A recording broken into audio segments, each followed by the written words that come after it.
So I've got some more revelations for you today. You ready? Okay, so we've been talking about how Jesus fed the 5,000 with 5 loaves and 2 fish, and then he did it again for the 4,000 with 7 loaves and a few fish. Yep, he did it twice. Both of the occasions are recorded in 2 of the Gospels, Matthew and Mark. Something that God revealed to me when I was studying this, something that I never knew before, was the significance of the locations in which Jesus performed these miracles. The first location when Jesus fed the 5,000 sits in a Jewish environment just outside of Bethsaida.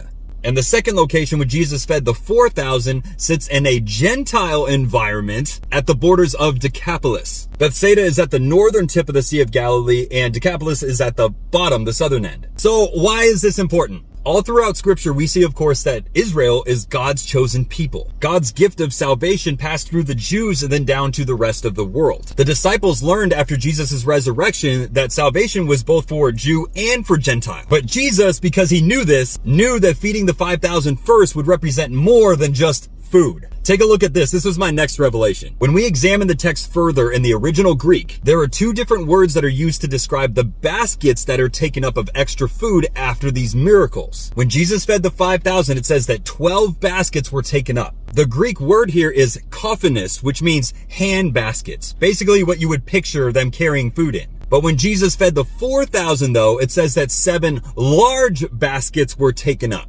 The word in Greek here is spiridos, which were baskets that were large enough to hold a person, such as Paul in Acts 9:25. So let's tie all this together. Jesus makes a clear distinction by salvation first coming to God's chosen people, the Jews, by feeding the 5,000 first with 12 hand baskets left over, 1 representing each tribe of Israel. When Jesus does this again, he is showing that his love and grace is poured out for Gentiles as well, everybody else. But it wasn't just a small overflow of bread that the disciples got to take with them as a goodie bag. No. Watch this. When the disciples gathered up 7 large baskets of leftovers after the 4,000 were fed, they forgot to take it with them. I went over these verses over and over again, and God finally revealed something to me. I was asking, why would the disciples forget to bring such a large amount of food? And God responded, because an overflow, the abundance of the bread of salvation, was left for all mankind to take part in. 7 is the number of completion. Jesus' body, the bread of life, was given to all of us freely. And with that gift comes an overflow of God's love and grace that we may share it abundantly, lest no man should perish. The disciples or Israel had their overflow first, and now